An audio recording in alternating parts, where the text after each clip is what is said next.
and salutations, my dearest friends. My name is Samantha, and today is going to be all about historical romances. I'm going to talk about some of my absolute top favorite Beverly Jenkins books. So let's get into it.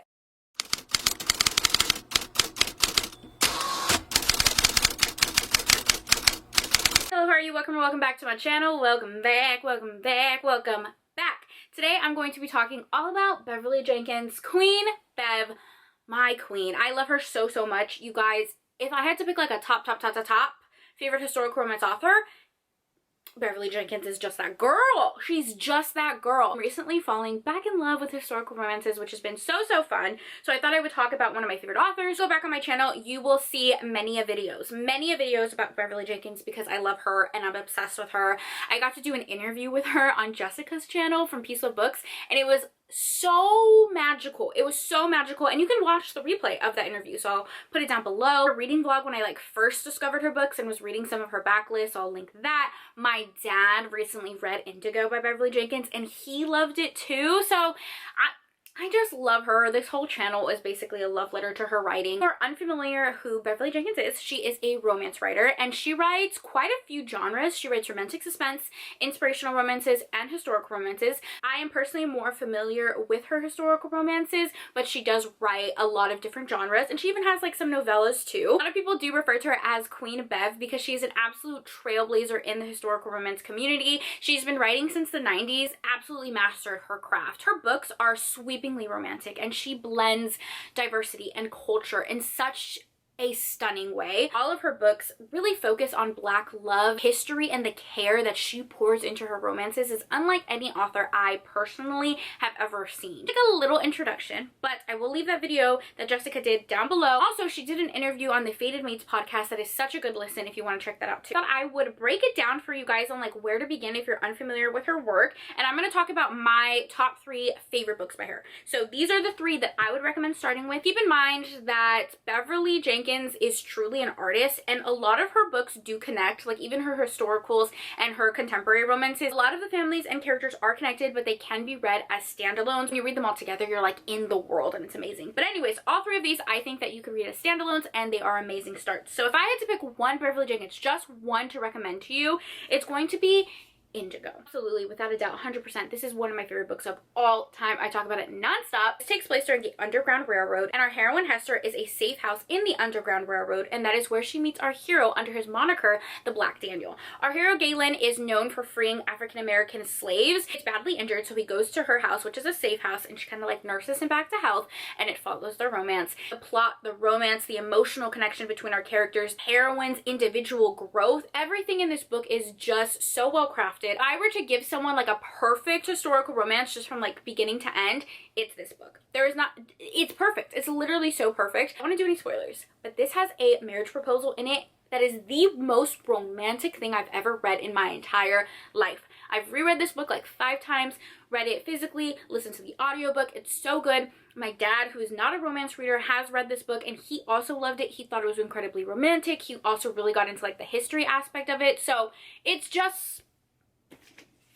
Hello, it's the perfect historical romance. Like, I can't recommend it enough. Like I said, I'm just gonna do my top 3, but it's so hard to narrow it down. My next recommendation has to be Forbidden. This was also one of the first ones I read by her, and it's still one of my favorites. This follows Eddie, who lives in Nevada, and she is making the trek to California to start her own business. She's a chef, and she's trying to open her own restaurant. There is more freedom for Black women in California at the time, so she's making the trek. Ends up getting stranded on her journey, has almost like a little bit of a heat stroke, so our hero finds her and ends up nursing her back to health, and it follows their romance. Romance is pretty forbidden, as the title suggests, because our hero is passing as a white man. He's a very wealthy, influential man in the town, and that is because everyone in the town thinks that he is white. He is Black, he is the son of a slave, but he is white passing, and in this town nobody knows that. If they were to get together, it would be considered an interracial relationship during that time. Very forbidden. It follows the romance. Again, the connection between the characters just so incredibly romantic, beautiful, wonderful, perfect.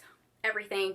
This one is also the first in a series, and this is also a really good series to start with if you're unfamiliar with her books. Another one that's just like my top fave is Destiny's Surrender. It is the second book in the Destiny series. It can be read as a standalone. However, there is a side romance that takes place during the entire series because all 3 books follow 3 brothers. Side romance is their mom falling back in love again. The book follows Billy, who is a lady of the night, okay? She's a sex worker, and that's how she meets Andrew. He pays for her services. They have a good time. They have really good chemistry. Andrew comes from a very wealthy family, a family of a lot of connections. He's kind of expected to marry well. Decides that he's going to go find a wife, marry someone else, and their relationship kind of stops from there. Well, it turns out that Billy is pregnant. And that is not a spoiler. You find it out like literally in the synopsis in the first chapter. When she's pregnant, she goes a whole year without telling our hero, but then her and her child are threatened. So she goes to the hero so that he can claim his son and offer his son that type of protection. And it follows the romance. Technically, surprise pregnancy, secret baby, whatever trope you want to call it, but it's perfect, okay? If you don't like that trope, just listen to me. This one is so good. Our heroine, so badass, so funny, so sex positive, so independent, strong. I just love her. I love her so much. I would consider this a little bit of enemies to lovers because our characters don't get off to the best start once our hero finds out that she's pregnant. Have thrusted into learning how to co-parent and how to be together, and it's just a lot going on. I feel like our hero can be considered a jerk in the beginning, but he does grovel. There is groveling. I don't want to give the whole plot away at this point, but I love it. The best. I had to give an honorary mention because I told you guys I couldn't narrow it down. In that same series, the Destiny series. Is that my favorite series? Oh, I don't know.